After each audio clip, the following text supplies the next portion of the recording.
Hi, welcome to Psych 101 with Dr. Elizabeth. I wanted to hop on today and talk about coping with coronavirus. This is just a very unique time, not just for individuals, but for our whole society, really the whole world. And the impact on mental health is staggering.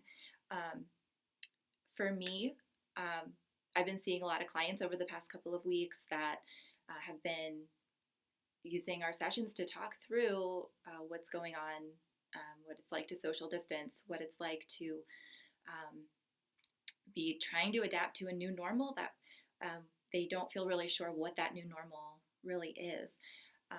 We're seeing a lot more anxiety, an increase in depression, um, particularly for people with a trauma history. This is bringing up a lot of hypervigilance and bringing back memories of trauma from the past, and they're kind of wondering why, especially if you don't have somebody that you know or that you yourself are not sick with the virus or have not been impacted in that way, but you're social distancing, you're staying home. Certainly, activities and gatherings and school and work have all been canceled.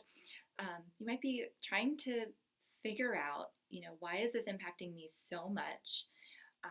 And how do I figure out the best way to cope with what's going on right now? And so today's Psych 101, I just want to talk about some different ways to think about coping during this coronavirus pandemic, why it's affecting people in the ways that it is from a mental health perspective, and then try to offer just some tips on how to move forward, and especially I think how to be understanding and gentle with yourself and with those around you, as we're all really in this together.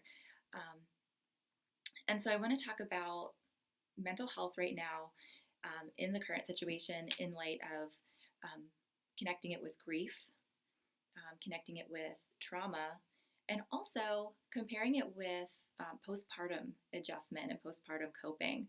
And I bring that up because I'm also a certified doula.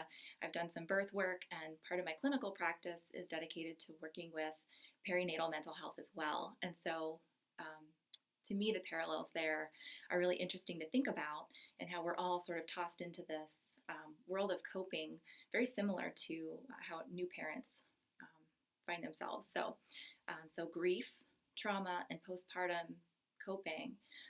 And I think this helps because we're going through something as a country, as a society, really in the world, that's unprecedented in our lifetimes. And so for us to get our heads around this and figure out how do I cope, we don't have anything to compare this to. And I think that's really unique.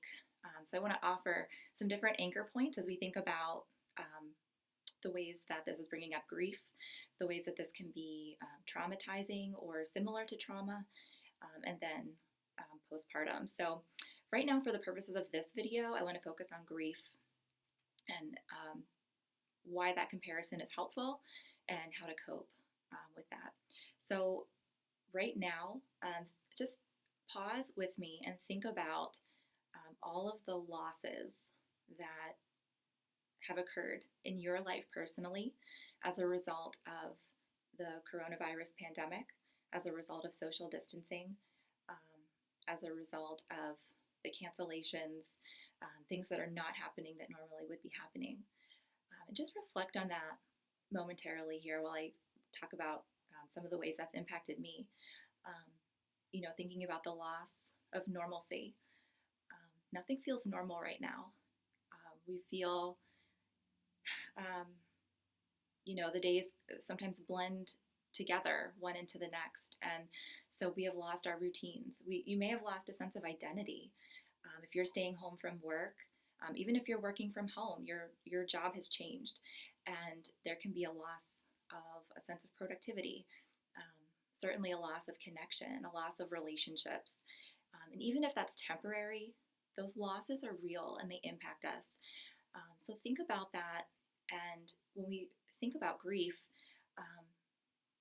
and coping with grief and going through a grief process, there are a lot of different emotions that can bring up, and that's okay. That's normal. Right now, it is really, really normal to be kind of walking through your days with that sense of grief and loss.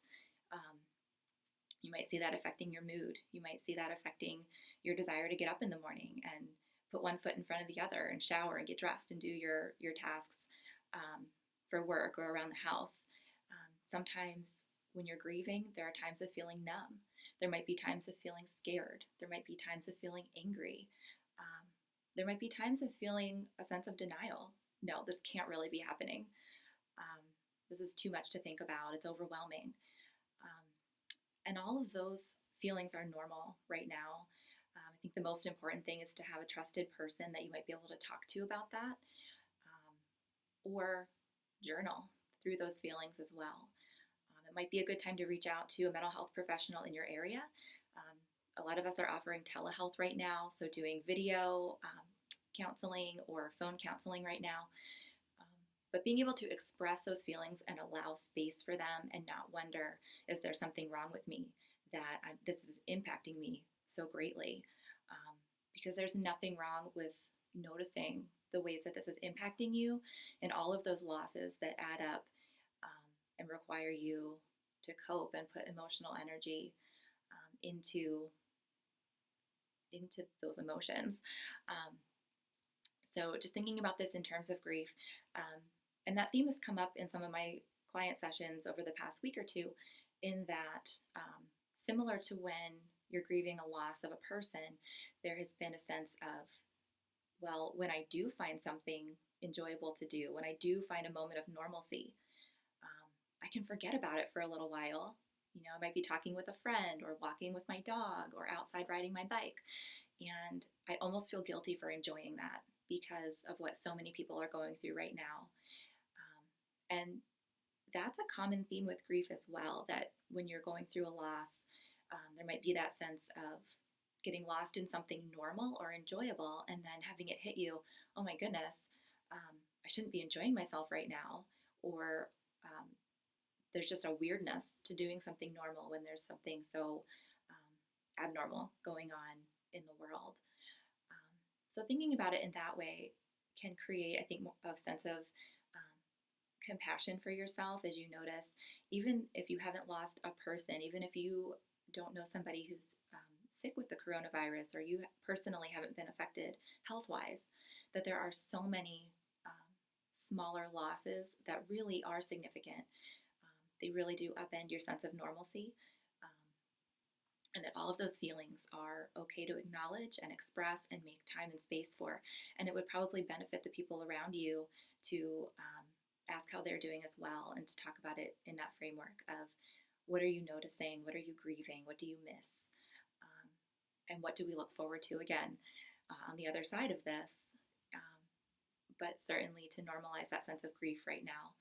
So that's what I wanted to talk about here. If you have any comments, if you have any questions about thinking about coronavirus and social distancing through the lens of grief, please share your comments with me, shoot me an email, send me a message, and just let me know what those comments and questions are. If I can address them in a future video, I would love to do that. This is not a substitute for consulting with a mental health provider local to you that can really hear you one-on-one and walk you through your concerns. But certainly if I can share some information that's helpful to you, I would love to do that. So my email address is epierce, that's EPEARCE, at gracebehavioralhealth.org. I'd love to hear from you with any questions or comments, and look for the next Psych 101 video where we talk about coronavirus in light of trauma and the anxiety response that many of us are experiencing.